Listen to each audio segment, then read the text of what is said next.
गोदान भिडिअजों लोगोसे नोंथांमोनखौ गासैखौबो फिन खेबसेबाव बरायग्रोनानै लानाय जाबाय।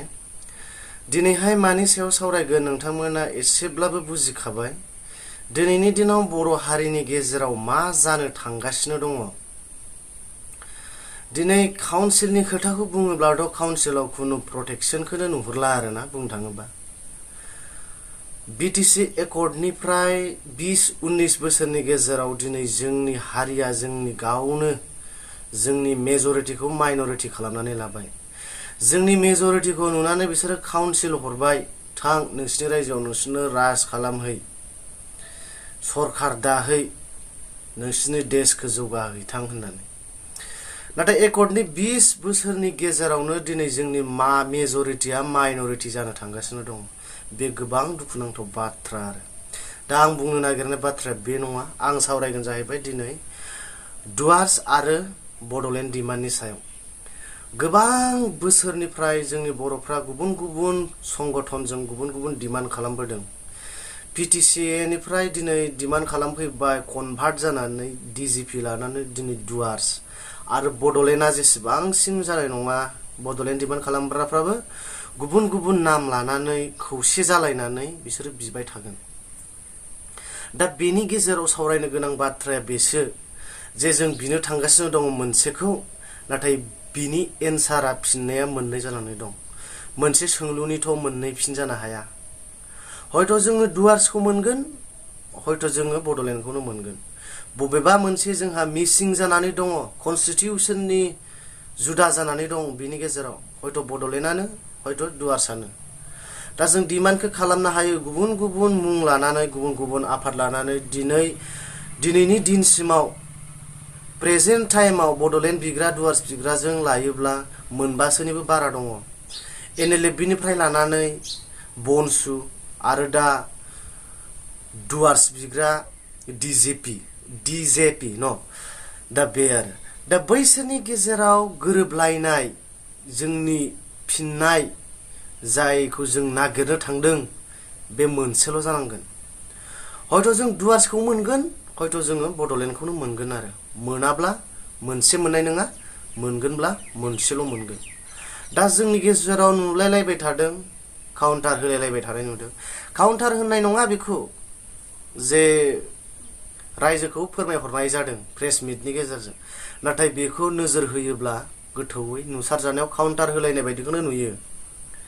सोरबाया बुंगोन 100% बड'लेण्ड जाया, सोरबाया बुंगोन बड'लेण्डआनो हाबखाबाय जोंनि काउन्सिलाव, जोंनि रावआव, जोंनि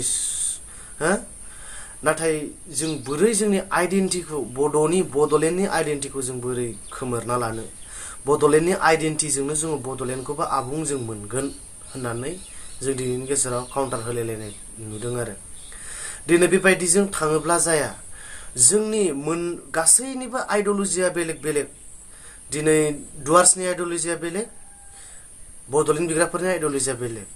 गासिनिबो आइडिअलजिया गोरोबा आरो गासैनिबो जाय डिमान्ड, मट', थांखि बेयो राइट जाजोबनो हाया। एन्सारा मोननै जाया। मोननैनि गेजेराव बबेबा मोनसेया फेकखा आरो फेकथ' नङा, जेनेबा मोनहैनाय नङा बे लामाजों थाङोबा। दा अब्ला जों मा खालामनांगोन? जोङो प्रेस मिट होलायलायालासिनो, गावजों गाव नारा नाथा खालामलायालासिनो जों खौसेयै जयै खनसे सावरायलायनाय लायोबा, बोसोरसे लायो, बोसोरनै लायो, लाबायानो थाथों, नाथाय जोंनि थांखिया बियो जाथारनांगोन आरो दा सावरायनायनि गेजेरजों, प्रेस मिट लानायनि गेजेरजों, बा जोङो जथुमनानै बोसोरसे बोसोरनै सावरायलायनानै जों माजों थाङोब्ला जों जोंनि हाखौ जों प्रटेक्ट खालामनो हागोन होननानै सानोब्ला, आसाम सरखारनिफ्राय जों जुदि गोजान जाथारनोसै होननानै जुदि जों सानखाबायब्ला, ओंखारनो सानबायब्ला, जोंनि लामायाबो थिग जानांगोन आरो जों बबेजों थांगोन? अनेकथा लामाजों थांनो हागोन, नाथाय जोंनि मोनहैनाया मोनसेल' जानांगोन, हयथ' बड'लेण्ड बा डुवार्स। बे दा बेफोरखौ सावरायनो थाखाय जोङो गोबाव गोथौयै जोङो ज' थालायनानै मोनफ्रोमबो दल संगठना खौसे जानानै जोङो बड'लेण्डखौ बिनांगोन बा जों डुवार्सखौ बिनांगोन। दिनै रायजो राजाफ्रा बड'लेण्डनि सोदोबखौनो हजम खालामनो हायाखै, बेखौनो जोङो गोबालनफिननो हायाखै। दिनै डुवार्स फैलायबाय आरो डुवार्स हाबा बिबा माबायदि?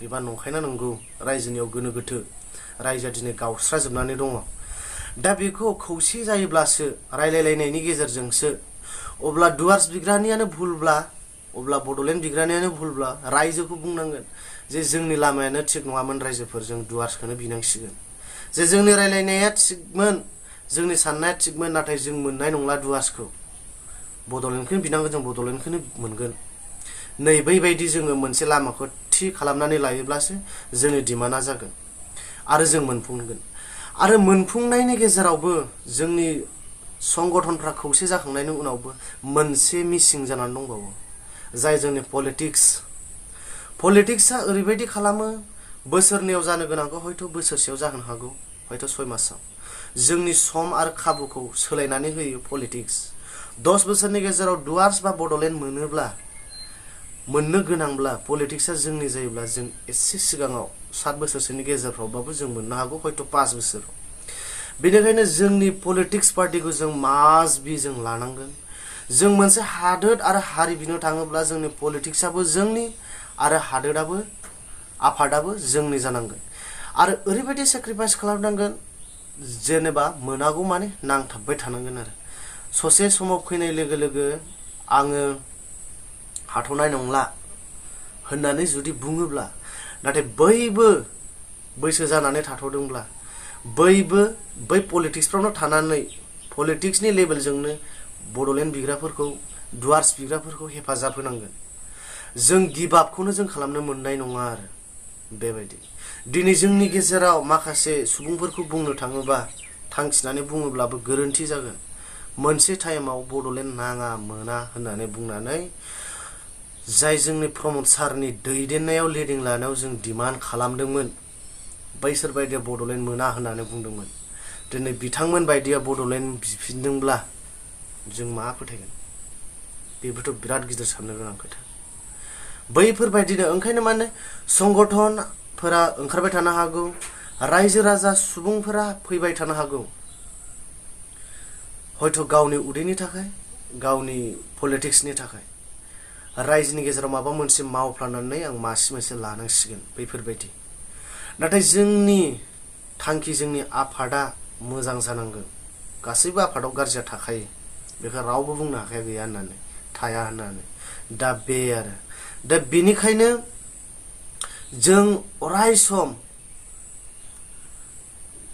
खौसे नङाबा जोङो साक्सेस जाया इउनिटि इज द बेस्ट एनार्जि सिटि बे गैयाबा जों जानाय नङा पलिटिक्स एंगलजोंबाबो आफादफोरनि एंगलजोंबाबो जों खौसे थांथारनांगोन नङाबा जों बडलेण्डबो मोना आरो डुवार्सबो जों मोना आरो मोनसे लेन्ड आरो मोनसे हा बिनो थांनाया दिनै साननानै दिनै आफाद दानानै गाबोन थाङोबा जाया बिनि गोथौ जारिमिनफोरखौ फरायसंनांगोन बुजिलायनांगोन हारिया रायजोआ बैखौ मन'गोना मन'आ हजम खालामगोन ना खालामा बेखौबो जों साननांगोन मोनसे टाइमाव दाख्लैनि समाव 8 आगस्टआव 15 आगस्टनि सिगां जोंहा मोनसे बनसुआ मेम'रेन्डाम हैबाय बडलेण्डनि नामाव आरो गाबोन समफोरो डुवार्सआ हैलायगोन जोंनो डुवार्स नांगौ होननानै डिजिपिआ अब्ला जोंखौ बै पलिटिशियानफोरा सिलेक्ट खालामगोन बर'फ्रा खौसेयानो गैया दाबो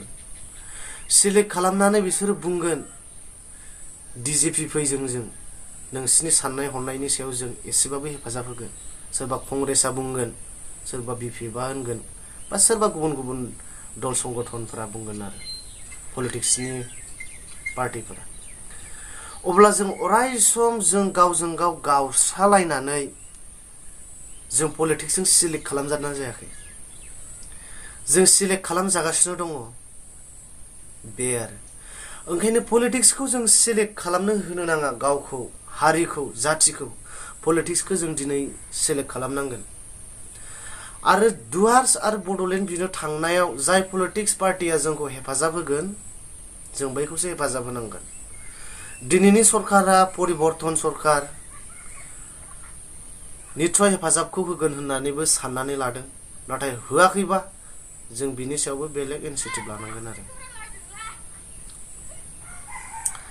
दा आं बे खोथाखौ बुंहरबाय रायजो राजानि साननाय बियो नोंथांमोना कमेन्ट खालामलाय बेसेबां गोरोन्थिफोरा दंबा निमाहा हो आरो आंनिफ्राय लास्ट मोनसे बाथ्राया बेसो आं दिनैनि दिनाव डुवार्स आरो बडलेण्ड मोननैखौबो आं लुगैयाखै होगोन फैबाय थानाय समाव जोंनि गेजेराव मास्ट बि रन्जन सारखौ जोंनो नांग्रोगौ बिनि उनावसो दिनै जों बडलेण्ड बिबाय थानायाबो हयथ' बबेबा एंगेलजों रन्जन सारखौ जेलाव दोनबाय थानायनिबोथ' खामानिबो जादोंबो जानो हागौ बे खोथाखौ आं सानो आरो आंहा मोननैबो दोलोजों मोननैबो बिग्राजों आंहा गोसो दं आरो सापर्ट दं हयथ' डुवार्सजोंबो बडलेण्ड बिनायजोंबो नाथाय जोंनि सिलेक्टखौ मोजां लामाखौ जों बरनग्रोनांगोन आरो बिदिबा भिडिअआ दिनै एसेनोसै एसे गोलाव जाबाय आसा खालामो नोंथांमोना भिडिअखौ मोजां मोनदों होननानै मोजां मोनदोंब्ला कमेन्ट खालाम आरो गोरोन्थि जादोंबा निमाहा हो आरो नायजोबालासिनो भिडिअखौ कमेन्ट खालामोब्ला एसेबाबो गोरोन्थि जागोन होननानै आं सानो आरो गोजोन्थों जय बर' हारिनि